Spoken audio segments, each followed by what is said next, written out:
प्रणाम गुरुजी। आशीर्वाद आशीर्वाद।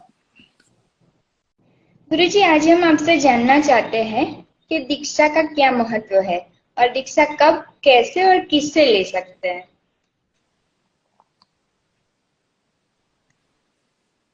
दीक्षा का महत्व पूछा, बहुत अच्छी बात है। पर दीक्षा का पहला शब्द ही दा से प्रारंभ होता है और दा का अर्थ है दमन, नष्ट कर देना, डिस्ट्रॉय कर देना। तो यदि आप अपने आप को नष्ट कर देना चाहते हैं तो दीक्षा के बारे में सोचें। अब नष्ट क्या होता है? अगर एक बीज ही बना रहना चाहे तो वो कभी पेड़ नहीं बन सकता। और ऐसा साधक जो दीक्षा लेना चाहता है वो बीज के समान ही है। और वो सोचे अगर कि मैं हमेशा बीज ही बना रहूंगा तो भी संभव नहीं है, सड़ जाएगा। तो संभव क्या है कि अपने ईगो को, अपने अहंकार का पूर्ण परित्याग, और वही है डिस्ट्रक्शन। दुख का कारण क्या है? लागणी। किसी से प्रेम हो गया, दुख। कुछ चाहिए, नहीं मिल पा रहा है तो दुख। तो जो अटैचमेंट है, जिसको हम राग कहते हैं, लागणी कहते हैं, यही दुख का कारण है। और लागणी इच्छाओं के प्रति होती है। इच्छाएं कहां पैदा होती हैं? इंद्रियों में। आपकी आंख से इच्छा पैदा होगी, कान से पैदा होगी, नाक से पैदा होगी, सूंघने की इच्छा, खाने की इच्छा। तो दमन है इन इच्छाओं का। ठीक है। सबसे पहले गुरु क्या करता है? आपकी इच्छाओं का दमन कर देता है। और उससे क्या होता है? जब इच्छाओं का दमन होगा तो ईश्वर में मन लगेगा। ई, दा के बाद कौन सा शब्द है, कौन सा अक्षर है? ई। तो इच्छाओं का दमन कर, ईश्वर की उपासना कर। और फिर तीसरा शब्द क्या है? क्षा। क्षा का अर्थ क्या है? क्षय।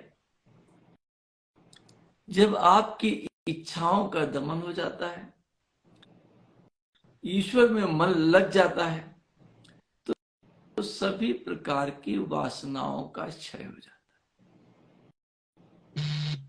और जब वासनाएं समाप्त हुई तो बचता क्या है? तब तो कहते कुछ ही नहीं बचा, ही नहीं कुछ। पर तब भी बचता है, और जो बचता है उसका नाम है ब्लिस, आनंद।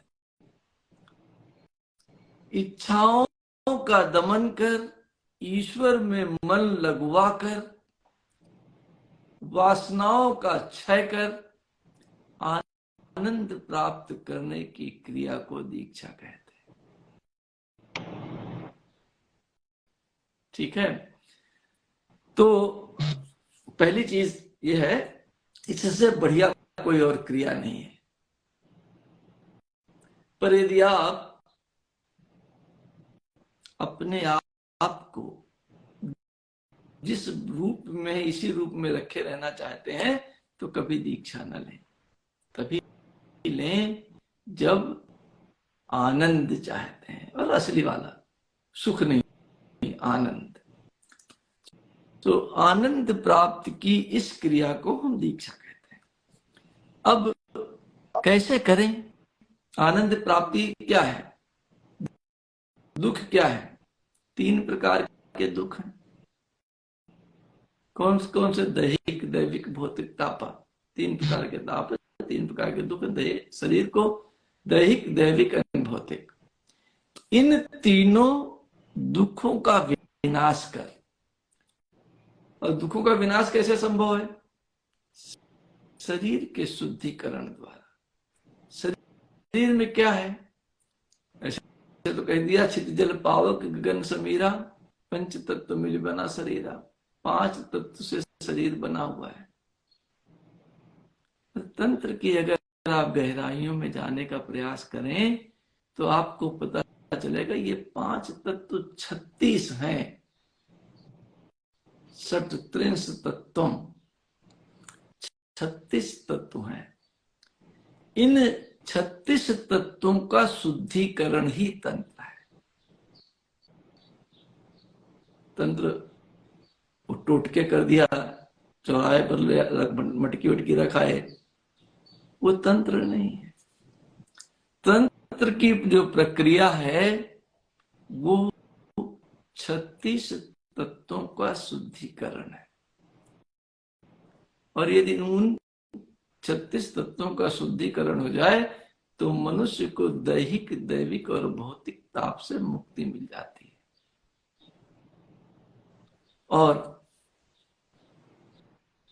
3 ही तत्व हैं। अगर इन 36 तत्वों को फिर से ईश्वर ने 3 तत्वों में परिवर्तित कर दिया। कौन कौन से? आत्म तत्व, विद्या तत्व और शिव तत्व। जब विद्या आपके पास नहीं है, मनुष्य का जीवन 2 ही चीजों पर आधारित है, 2 बहनों पर आधारित है। एक का नाम है विद्या और एक का नाम है अविद्या। बहनों में बनती ही नहीं, और इन 2 बहनों में तो बिल्कुल से नहीं बनती। विद्या आती है तो अविद्या भाग जाती है, और अविद्या आती है तो विद्या भाग जाती है। तो अविद्या का विनाश कर विद्या को जीवन में लाकर आप इन सभी तत्वों से मुक्ति प्राप्त कर लेते हैं। और जो अविद्या है, इग्नोरेंस है, जो वो हमें बांधती है। और दीक्षा क्या करती है? इस अविद्या को समाप्त कर देती है, इग्नोरेंस को समाप्त कर देती है, लागड़ी को समाप्त कर देती है। और क्या देती है हमको? विद्या। इसलिए तो आप देखिए तंत्र में क्या 10 महाविद्या। विद्या का कहीं जिक्र नहीं, विद्याओं का जिक्र है। काली, तारा, षोडशी। तो इन विद्याओं का जो हमारे अंदर प्रवेश है वो हमारे इन जो तत्व हैं, जो अशुद्धियां हैं, उनका विनाश कर देती है। इसलिए दमन पहली चीज है। दीक्षा का अर्थ दमन, विनाश करना ही दीक्षा का उद्देश्य है। तो इन तत्वों का दमन होते ही, समाप्त होते ही आप शिव हैं। आप अपने आप को पहचान जाते हैं। पहचान क्यों नहीं पाते? क्योंकि हमने इन अविद्याओं के कारण, इन इग्नोरेंस के कारण अपने आप को कहीं न कहीं किसी न किसी चीज से बांध दिया है। कोई पत्नी से बंधा पड़ा हुआ है, कोई पति से बंधा हुआ पड़ा है, कोई अपने वचनों से बंधा हुआ है। भीष्म पितामह की पूरी जिंदगी वचन से बंध करके निकल गई। तो जो बंधन है वो दुख का कारण है, मुक्ति आनंद है। तो दीक्षा वो क्रिया है जो आपके इन समस्त बंधनों को अष्टपाश भी कहा गया है। 8 बंधनों को तोड़कर मुक्ति प्रदान कर दे, आनंद प्रदान कर दे, उस क्रिया को दीक्षा कहते हैं। आपके दूसरा जो प्रश्न है, प्रश्न का जो दूसरा अंग है, किससे लें? तो मैथ्स पढ़ना तो किससे पढ़ने जाएंगे? मैथ्स के टीचर से कि नहीं? तो जिसने जो आध्यात्मिक मार्ग पर चला हो, जिसने तंत्र की अपनी प्रक्रियाओं के द्वारा इन 36 तत्वों को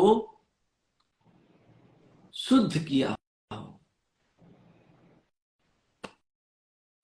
वो दीक्षा देने का अधिकारी होता है। और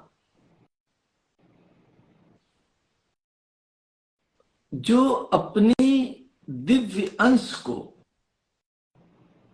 आप में स्थापित कर दे, एक फ्लेम ला दे, फिर धीरे धीरे मंत्र जप करके आप उसको बड़ा कर सकते हैं।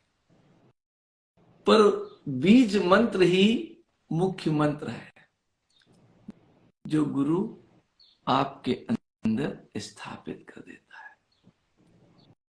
और फिर जब स्थापना हो गई तो आगे की क्रिया क्या है? 3 ही चीजें हैं जो आपको ब्रह्मांड से जोड़ती हैं। क्या क्या? पहला है श्वसन। सांस के द्वारा आप निरंतर ब्रह्मांड से जुड़े हुए हैं। सांस ना आए तो क्या होगा? मृत्यु। दूसरा चीज जो आपको ब्रह्मांड से जोड़ती है वो है कंपन, स्पंदन। स्पंदन क्या है? स्पंदन को ही मंत्र कहते हैं। दूसरी चीज आपको जोड़ती है उसको वाइब्रेशंस कहते हैं, स्पंदन कहते हैं, मंत्र कहते हैं। और तीसरी चीज जो आपको जोड़ती है वो है ऊर्जा, अग्नि। और हमारे सनातन धर्म में इन तीनों को ही बड़ा महत्व दिया गया है। तंत्र में भी इन तीनों को बड़ा महत्व दिया गया है। श्वसन को हम प्राणायाम कहते हैं, मंत्र जप, प्राणायाम, मंत्र जप और यज्ञ, इन तीनों को सम्मिलित कर दें तो तंत्र। तो और क्या होता है? क्या है ये जो जप है, यह है क्या? ध्यान है क्या? ये उस बीज के लिए खाद और पानी है। अगर खाद नहीं देंगे तो बीज नहीं बड़ा होगा। तो इसलिए दीक्षा के बाद जप करना, ध्यान करना अनिवार्य हो जाता है। ठीक है? अब अगर खाली जप करें और दीक्षा न ले तो क्या होगा? हृदय में बीज तो है नहीं, खरपतवार पड़ा हुआ है। बढ़ेगा तो है, खाद डाल दिया तो बढ़ेगा तो है। क्या बढ़ेगा? जब बीज ही नहीं है तो बेकार वाली चीजें सब और इच्छाएं होती जाएंगी। किसी को वशीकरण में करने की इच्छा होगी, किसी को मारने की इच्छा होगी, क्योंकि वो खट कर्मों से आप अलग बढ़ ही नहीं पा रहे हैं।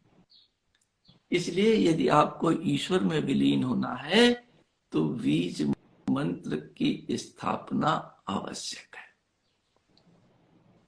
और बीज मंत्र की स्थापना दीक्षा के माध्यम से ही, मंत्र दीक्षा के माध्यम से ही की जा सकती है। दीक्षाएं भी कई प्रकार की हैं। स्पर्श दीक्षा, दृग दीक्षा, मंत्र दीक्षा, सांभवी दीक्षा, ये कई प्रकार की दीक्षाएं हैं जो विभिन्न माध्यम से गुरु अपनी ऊर्जा को, अपनी दिव्य ऊर्जा को शिष्य के अंदर स्थापित कर देते हैं और बाद में शिष्य को बोलते हैं कि भाई जप करो और यज्ञ करो, जप करो, जिससे आपकी जो बीज है ये बड़ा होकर के पेड़ में परिवर्तित हो जाए और बहुत सारे लोग इस पेड़ से फल प्राप्त कर सके। ये संक्षिप्त में, क्योंकि दीक्षा बहुत बड़ा विषय है, लेकिन ये संक्षिप्त में दीक्षा, शिष्य और गुरु का वर्णन है। धन्यवाद, आभार। धन्यवाद गुरुजी।